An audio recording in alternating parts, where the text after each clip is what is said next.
Hi, I'm Dr. Matt and welcome to this lecture on PFTs or pulmonary function tests. In this video, we're going to cover firstly why do we do these, what are they assessing, how, what are the different types of tests that we do in the pulmonary function tests. We're going to then focus on specifically lung volumes and see how particularly the obstructive and restrictive lung conditions are different. And then we come over to the flow volume loops to see how they're different with the obstructive versus restrictive conditions. And then finally, on the other side of the board, we'll look at an algorithm to see how you can move through a patient presentation to see how you can differentiate between the obstructive and the restrictive conditions. Okay, so let's get started. Pulmonary function tests. These are tests to ultimately assess respiratory function. So why would you do them? What's the purpose behind them? Well, number one, to diagnose. So you have a patient that comes to you with some respiratory complaint, like a chronic cough. They are short of breath. It's just come on. They start to exercise now and they're now short of breath, or they have to sleep on a pillow. They have to, or have orthopnea. Anything that they start producing more sputum, they think to have more exacerbations of flu-like symptoms throughout the year. Anything that you can think of that may cause respiratory complaints would warrant a PFT to see or diagnose any underlying issue. Another thing we would want to do is to differentiate. So to differentiate the two main categories of lung or respiratory issues, being the obstructive and the restrictive. Obstructives, some of the common ones are listed there: COPD, asthma, cystic fibrosis, bronchiectasis. Whereas restrictives can be broken into two categories, being intrinsic, so issues with the lungs themselves, or extrinsic, outside the lungs. For instance, some intrinsics might be pulmonary fibrosis, so the lung becomes scarred up, hard, rigid, or maybe even pneumonia, so like certain inflammatory states of the lung would cause problems with restriction. Extrinsic could be chest wall abnormalities, neuromuscular abnormalities, or even obesity can cause restrictive. So what that means with restrictive, it just means we lose compliance of the lung. So the lung isn't doing what it's told to do. It won't expand, it won't get bigger, it's stiff, or the body wall's not going with it. Okay? These are restrictive diseases where obstructive is more, it's impeding flow. So imagine breathing through a straw, very hard to move air, particularly hard to get air out. This is the problem with obstructives. So PFTs will differentiate between these two. They'll also be important for severity. So show you how bad these lung conditions are. Another thing we'll do is prognosis, or look at long-term, how it's going to progress. Prognosis, and finally, see how the treatment's going. So after you do treatment, bring them back, do a PFT, and see if there's improvement. So these are the main reasons for why we would do a PFT, or PFTs. What are we assessing? Well, you can assess the airways. So I'll put up here, airways. You can get information about the functionality of the big airways versus the small ones. So the small little bronchioles versus the bigger bronchioles. That can give you some indication of how functional they are. Another thing we can look at is the actual parenchyma of the lung. So the parenchyma is the functional cell. So how good are the alveoli for gas exchange? How is the elasticity of the lungs? That you can get information about that from PFTs. You can also get information about the vasculature. So how well are the lungs being perfused? We need blood to be brought to the lungs to take oxygen away and bring carbon dioxide. So how good is the vasculature? Mechanics. How good is the external mechanics? So how well are the lung body wall expanding when it's told to expand? So is it functional? Is the mechanics? Is the diaphragm moving the way it should?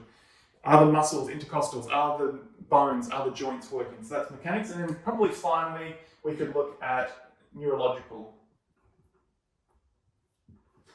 So this is the brain, is the respiratory center working correctly? Are the nerves going down to the muscles working correctly? Is that exchange between the nerve and the muscles working well? So this is all the things it's telling us through PFTs. And then finally, what are the PFTs? Well, the most common is spirometry. Now, most spirometry is now done with a device into a computer, and it's all calculated in the computer, and it can give you things like lung volumes, flow volume loops, etc. So spirometry will give you a lot of information we'll go through now. Another thing we can get with PFTs are something called a DLCO, which is basically assessing the gas exchange potential of the lungs. So it's really at the alveoli level, how well oxygen crosses into the blood and how the other gas moves back out. So DL, diffusing capacity essentially of carbon monoxide. So in this test, what's essentially happening, you get the patient to breathe in an amount of air. In that air is a different composition of gases. So we've got helium, we've got nitrogen, we've got carbon monoxide, we've got oxygen. The patient takes the breath in, holds the breath, and then the patient breathes out, and we calculate what comes out, and then we can determine how much moved across in the gas exchange, and that gives you an ability to say how well is the blood alveoli system working. Okay, so that's all the how, what, and why we do these things. Now, let's jump across to the lung volume. So let's have a look here at how the start of the spirometry would work to get some outcomes. So imagine you have a spirometer and you're trying to breathe into it. So you're going to, a mouthpiece in and out. So you're going to be breathing in, out, in, out, in, out. Now, the technician, the nurse, the doctor will say, take the deepest breath you can possibly take. So you go and you breathe all up here to your maximum. And then you're told to breathe it all out. Okay. Then you breathe it all out back to the baseline. So what we get from that is firstly the tidal movement at kind of at rest, which we call tidal volume. Then we have a volume that is the amount of air that you can take above the top of the tidal volume. So that's inspiration, and it's a reserve volume. This is the maximum you can fill your lungs with. So we call this the IRV, inspiratory reserve volume. Then you have the amount that's below the bottom or the exhalation phase of the tidal volume, which we call ERV, okay? Expiratory reserve volume. Now, there's always an amount of air in your lungs that you'll never be able to move. It's always going to stay behind regardless of how much you try. And this is known as residual volume, okay? Now, we can look at a normal person and see what these values are. Firstly, I will shade the tidal volume. So this part here is tidal volume, which is this part here. And the typical tidal volume, I'll write down TB, the typical tidal volume of a typical person is 1/2 litre of air. That's what you want to move at rest. Okay, then let's say we want to see how much is the maximum, do this in blue, maximum amount of air you can fill your lungs. Okay, this is in blue. This is IRV. About 3 litres of air you can get into your lungs with a maximum amount of effort. Okay, then we have a look at how much you blow out. I'll do that in red. Okay, in red, that's ERV, and that's about 1 litre. Okay, and then finally, we have a bit of air that stays behind. This is the residual volume. We'll do this in green. Residual volume, down in green, that is about 1.5 litres. So what you can do with that is you can see all the amounts of air. Now this is capacities now. So you can look at how much is all of this. Add all these together and that gives you 6 litres. So 6 litres is your total lung capacity. Total lung capacity. Now that's everything in your lungs, but let's have a look at the amount of air you can actually move under your own control, under your own volition. This is the vital capacity, the VC. And this is basically just do tidal volume minus the residual volume, because the residual volume is what you can't move. So it's going to be 6 litres minus 1.5. So the residual volume is about 4.5 litres. Okay? And that gives you, again, the normality of what your lungs should be doing with volumes. Now, what is normal? Okay, so let's have a look at predicted. It should be predicted to what you should be as a person in your category. So I wouldn't compare my lung volumes to my mum. I wouldn't compare it to Dr. Mike. I wouldn't compare it to my wife. I wouldn't compare it to a 3-year-old. I have to compare it to a person that is the same as me. So we'd look at age, sex, height, and ethnicity. And that would be plugged into the computer before you start the spirometer, and it'll compare the predicted value of what you should be to a person who's, for me, 40 years old, male, 6'3", and Caucasian. Plug all that in and then it'll give you predicted value. Now, in terms of predicted value, the one I'm going to use today is the LLN. the lower limit of normal. So if I was to plot all these parameters into a bell curve, okay, right in the middle of the bell curve is 50% average, but if I move to the lower 5 percentile, so the lowest 5 percentile, this is the lower limit of normal. Now, if I was below this, this is where it would be an abnormality and there would be some problems. So we're always going to compare for the rest of this lecture to the LLN, okay? So that's the normal, okay? That's the normal volumes. What about with obstructives? Okay, I'm not going to go through too much particulars just for time, but I'll give you the main point. When you've got obstructive issues, as I said, it's like breathing through a straw. So if you imagine you try to do what I just did, but breathe through a narrow straw, particularly what's going to be hard is emptying your lungs. So the amount of getting all the air out is going to be the problem.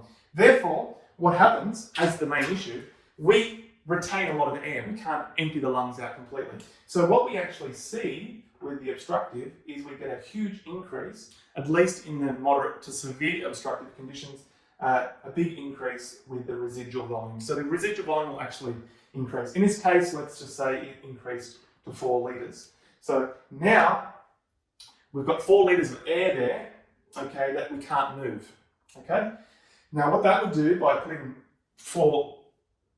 2.5 litres more air left behind, that's going to increase the total amount of air. So also we will see total lung capacity probably increase in moderate to severe obstructive diseases. So the take-home point for the lung volumes is, with the obstructive conditions, because it's hard to move air, we're going to probably increase residual volume and total lung capacity. Earlier on, probably these values don't change too much, okay? But maybe when it gets more severe, the vital capacity will start to diminish. But probably fairly early on, it's going to remain pretty much the same, which is 4.5 litres. Okay, what about restrictives? So that would be an obstructive, I'll just put that there. This one here is obstructive. What about restrictive? So this is, imagine you tied around your chest a belt, really, really tight. It's going to be very hard to expand your lungs and it's going to be crushed in. So your lungs are going to decrease. So what you can see here with these volumes, with the restrictive diseases, everything goes down, all values down, okay, all go down. So IRV down, ERV down, residual volume down, therefore total lung capacity goes down. So all volumes down with restrictives, okay?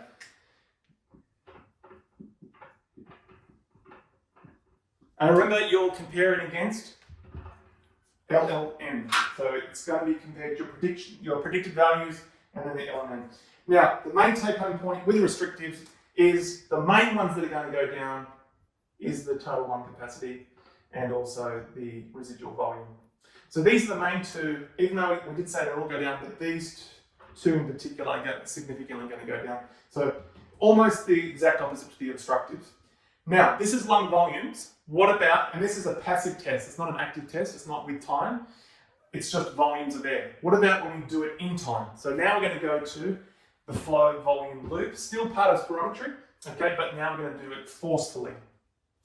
So, I'm going to walk you through this graph. So on the x-axis, we've got volume, which is just the amount of air. Same as this one here, volume. So we'll start with the normal, okay? Normal, what we can see is we're starting, this is our start point before we take a deep breath in. Okay, so what you can see is here, I've already started away from 0. This is going to be 1.5. So here to here, we can see you've already got 1.5 litres of air in the lungs. This is residual volume. Okay, so you can see we've already got a residual volume here. Then you go with the spirometry, take a deep breath in, all the way here. So it's at 6 now. What we can see here, from here to here, we've got 6 litres. This is total lung capacity. This is here, total lung capacity. Okay? Now, if you want to, what you could do is, which we say is 6 litres, we could take 6 litres, take 1.5 off. That gives us this value here, which we said, this is the amount of air that you can move. Okay, so this is going to be vital capacity, 4.5 litres. Vital capacity, 4.5 litres. Now, you're doing this forcefully, so you're going to go in, out. forcefully, very quick, in time. So now, because we're doing it forcefully, vital capacity becomes FVC. So the first thing we can plug in is FVC, and this is 4.5 litres. Now, is that normal? We compare it to the LLN. As long as it's not below that, it would be considered normal. And remember, it's your predicted amount. Okay, so that's the first thing. Now, what we can do, so deep breath in, blow it out. Now, you try to blow it out as quick as you can. So unlike here, which is just fill it up and empty it as much as you can, this is in time, quick as you can. So, really quickly, up, out it comes. Remember, this is flow, this is in litres a second. So this is amount of air that you can move in time. So we breathe it out, back to the starting point. Okay, we've already said from this point to this point is your forced vital capacity. Now what we can do is plot how much of your FVC you are able to get out in time. So let's say you were able to get that 4.5 litres of air out in 2 seconds. It took you 2 seconds to get all that air out. Now, what I can do is kind of take a halfway point, which is 1 second, and come down here, and then calculate all that air. Okay? So what this would be is forced expiratory volume in 1 second. All that air there, in that amount, is the amount of air I could get out in 1 second. And let's just say it was 4 litres. Is that normal? Well, again, we compare to our predicted value. Again, we go to there. But the next thing we can do, which is very important for an obstructive calculation, is compare this to this as a ratio. So what I can do is FEV1 over FVC. FEV1 over FVC. Calculate that, so that's 4 divided by 4.5. So it's saying I've got, out of the 4.5 litres of vital capacity, I can get 4 litres out, okay, in 1 second. So that's telling me it's about 88%. So it's telling me I can get 88% of the air out of the forced vital capacity in 1 second. Now that would be non-obstructive. Generally speaking, when we get below the 5 percentile or below 70%, we now have obstruction because it's hard to get the air out. So these are the main values that we're going to get from the flow volume loops. That's normal. Let's have a comparison to the obstructive and the restrictives. Let's start with obstructive. So straight away, we start at 4 litres opposed to 1.5.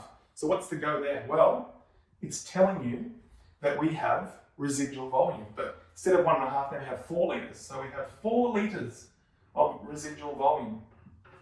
Remember over here, we had 4 litres of residual volume.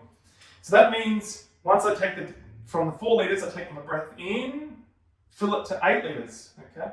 So that is telling you total lung capacity of 8 litres. Let's just say 8.5, just to go a bit more. 8.5 litres of total lung capacity, way out here, minus 4 litres, which is residual volume, gives you vital capacity of 4.5 litres. Now, that remains the same as here. So the forced vital capacity, remember this becomes forced because we're doing it in time. So now the 4.5 litres stays the same as this. So that doesn't change at this point, but total lung capacity has increased, so it has residual volume. What about breathing out? Well, with obstructives, they can get it out the start part, but once it gets to the small airways, it's harder to get out, and the curve kind of really flattens out. So when you do the 1 second, you'll find that you can't get as much air out. So even though, let's say it's 4.5 litres for forced vital capacity for obstructives, they may only get out 3 litres. 3 divided by 4.5, probably somewhere in the 60s. So 60% now, it's showing you when we do a FEV1 divided by FVC. So you do 3 divided by 4.5, which is the FEV amount of air out in 1 second over the whole amount of air. It's only 60% of that. So it's telling you there's an obstruction. Okay? Compare that to restrictives. Okay? What do we say happens with people with restrictives or restrictive lung disease? It's like they've got a belt around their chest. Everything decreases. So we can see here already, we've only got half a litre of residual volume. Okay, so we started at 0.5 and we go to 3.5. Deep breath in. So we've only got a total lung capacity of 3.5 litres. Now what about the vital capacity? 3.5 times minus 0.5, 3 litres of FVC. So FVC has gone down compared to normal. That is a characteristic of restrictive lung disease. FVC will go down. Now breathe it out. Out. Now, even though you're moving less air, you're only going to be moving 3 litres compared to 4.5 litres. The amount of air that you move in comparison to normal looks the same. So you can actually move the same amount of air proportionally to what we saw in normal. So that part doesn't change so much. So it has the same looking curve as the normal, it's just shrunk. So when you do your 1 second, you'll actually find that out of 3 litres, you might get 2.5 litres out, which is above 80%. So you actually don't have, when you do the ratio, you're not going to have a drop when you do a comparison to predictive that suggests that there's a difficulty getting air out. The problem is everything has just shrunk up with the restrictive conditions because the lungs are non-compliant. So that's the flow volume loop. Hopefully you can see the difference between what a normal curve looks like, the values, what an obstructive looks like, and a restrictive looks like. Now, based on all of this, we can look at a patient presentation, work through an algorithm, and then have a look at what it all means. Okay, so now we have an algorithm, like a flow diagram, to try and make sense of what all the possibility of lung conditions can be. So the first thing we're going to do is look at the FEV1 over FVC. So we take that test. Now for adults, is it lower than the 5 percentile or the LLM? So is it lower than that? Yes or no? For 5 to 18-year-olds, is it less than 85% predicted? Okay, so let's say it is yes. Let's say the answer to that is yes. We're going to go down this path. The next thing we're going to do is just take the FVC. Do the FVC. Now, for adults, is it less than, again, the bottom 5%? Or for 5 to 18-year-olds, is it less than 80%? Now, if it's a no, so essentially the FVC is normal, it's now suggesting that the person has an obstructive condition. So they now have an obstructive type of respiratory dysfunction. What we can do from here is assess the severity and look whether it's reversible. First, let's have a look at severity. How do we test how severe the obstruction is? Well, we would give them a bronchodilator like salbutamol, and now we do what we call the GOLD criteria, which looks at FEV1 values, predicted values, after salbutamol, after a bronchodilator. If the FEV1 value after the salbutamol is above 80%, they're category 1. If it's between 50 to 80% predicted values, it's stage 2.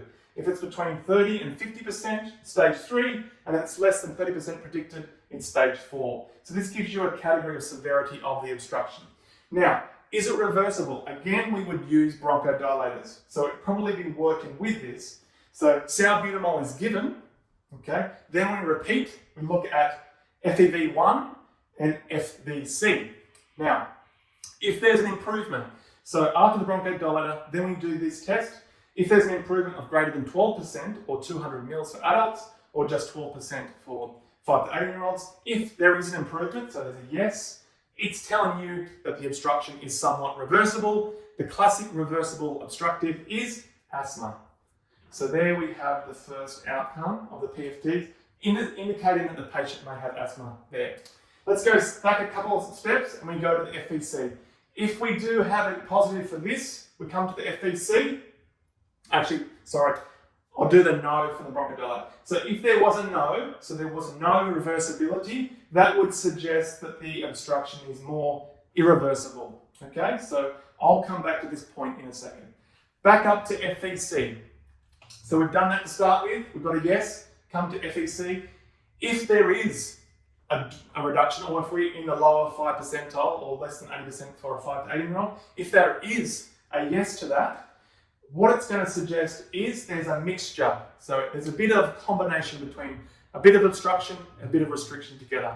So how do you have this? Well, there are some conditions where you can have both at once. So some people could have COPD with a bit of congestive heart failure. So if you have congestive heart failure, that means their lungs fill a bit with fluid because it backs up into the lungs, makes the lungs less compliant, becomes a bit restrictive. Or some conditions like pneumonia can be both obstructive and restrictive. So you can get mixed conditions. So how do you know which is more obstructive or which is more restrictive? Well, you can do a total lung capacity. If the total lung capacity were reduced to predicted, it's more restrictive, okay? You could also do some bronchodilation like we saw here. So you give them a bronchodilator, salbutamol, test the FVC. If there's improvement, there is more of an obstructive-like condition, and that puts you into kind of this category we saw here. Now, this is obstructives that aren't reversible, okay? So asthma's over here. So what other obstructives could we have? Well, we could have different types of COPD. We could have cystic fibrosis, bronchiectasis as an example. So what we can do now is test the DLCO. This, remember, is testing the gas exchange potential. So you run a DLCO with this cohort of people, and if their values are low, so they come back with low DLCO values, that's suggesting they have very poor gas exchange or lower than normal gas exchange. The classic poor gas exchange obstructive is emphysema. So this would be more emphysemic-like